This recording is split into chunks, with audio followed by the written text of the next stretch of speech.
નમસ્કાર મિત્રો, આપણી યુટ્યુબ ચેનલ નવા જૂનીમાં આપ સૌનું સ્વાગત છે. નામ મુજબ જ આપણી ચેનલ ખૂબ જ નવી છે, એટલે જો યુટ્યુબની અલ્ગોરિધમ મારા સદનસીબે તમારા સુધી આ વિડીયો પહોંચાડે તો please like, share and subscribe. આજે વાત કરવી છે વાંકાનેરના નિડર નિર્ભીક વયોવૃદ્ધ વરિષ્ઠ પત્રકાર ભાટી એન ઉપર વાંકાનેરના ધારાસભ્ય જીતુ સોમાણી દ્વારા જે હિચકારો હુમલો કરવામાં આવ્યો એની. આ હુમલો માત્ર ભાટી એન ઉપર નથી, આ હુમલો રાજ્યમાં કાયદો અને વ્યવસ્થાની સ્થિતિ કઈ હદે કથળેલી છે અને લોકોના વરઘોડો કાઢનારા ગૃહમંત્રી હર્ષ સંઘવીના મોઢા ઉપર પણ આ મોટો તમાચો છે. તમારા પ્રજા દ્વારા ચૂંટાયેલા વિધાનસભામાં બેસતા ધારાસભ્ય એક વરિષ્ઠ પત્રકારને જે લડવા માટે સક્ષમ નથી, જે બે ટંકના રોટલા રડવા માટે પત્રકારત્વ કરી રહ્યો છે, અને સફાઈ કામદારો પહોંચ્યા હતા. સફાઈ કામદારોના જેન્યુન પ્રશ્નો હતા. એ સફાઈ કામદારો કોઈ આતંકવાદી નહોતા, એમની પાસે કોઈ તીક્ષ્ણ હથિયારો નહોતા. એ સફાઈ કામદારો માત્ર પોતાનો અધિકાર માગી રહ્યા હતા. એ રાજ્યની કાયદો અને વ્યવસ્થા માટે, રાજ્યની શાસન વ્યવસ્થા માટે ક્યાંય ખતરો નહોતા. જે રીતે જીતુ સોમાણી એમની વાતને, અરે ભાઈ તમે પ્રજાના સેવક છો, પ્રજા તમને ચૂંટી અને વિધાનસભાના પગથિયા એટલા માટે ચડાવે છે કે તમે પ્રજાના સેવક બનેલા રહો. પ્રજાના માલિક બનવાની અને મગજના ધનાનંદ જેવો અહંકાર લઈ ફરવાની છૂટ તમને કોઈએ નથી આપી જીતુભાઈ.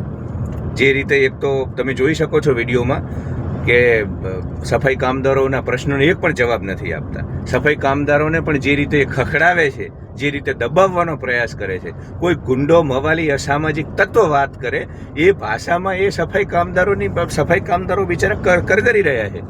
વારંવાર હાથ જોડી કહે છે કે અમે તો અમારો અધિકાર માનીએ છીએ, તમે ધારાસભ્ય છો, અમે ક્યાં જઈએ, અમારા પ્રશ્નોને લઈને અમે તમારી પાસે જ આવીએ ને.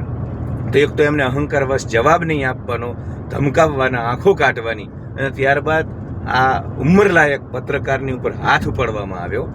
આ બિલકુલ મર્દાનગી નથી.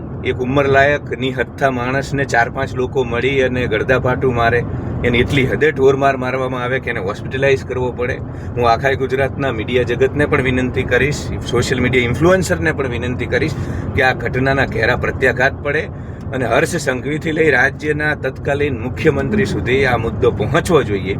જીતુ સોમાણી ઉપર એક્શન લેવાવી જોઈએ, કેમ કે જીતુ સોમાણી ખુદ ખતરો છે જે પ્રકારનું એનું વર્તન છે. તો હર્ષભાઈ જો વારંવાર ગુજરાતના કાયદો અને વ્યવસ્થાને લઈ અને આખા દેશમાં જઈ અને મોટી મોટી વાતો કરે છે કે ભાઈ અમે તો વરઘોડા કાઢીએ, અમે તો અસામાજિક તત્વોને ડામી દઈએ, ગુજરાતમાં કાયદો અને વ્યવસ્થા જ સર્વોપરી છે, ગમે તેટલા મોટા ચમરબંધીને પણ અમે સીધો કરી નાખીએ, તો હર્ષભાઈ જીતુ સોમાણીને સીધો કરવાનો સમય આવી ગયો છે. તમારે ઉદાહરણ પૂરું પાડવું જોઈએ કે અમારા સિટિંગ એમએલએને ઉપર પણ અમે પગલાં લઈ અને રાજ્યમાં કોઈ પણ ભોગે કાયદો અને વ્યવસ્થા જાળવીએ છીએ. તો મિત્રો, આ વિડીયો પસંદ આવ્યો હોય તો વધુને વધુ લોકો સુધી શેર કરજો, મારી ચેનલને સબસ્ક્રાઈબ કરો, મને સહયોગ કરો, મારો ઉત્સાહ વધારો. ધન્યવાદ. Love you all. Like, share and subscribe.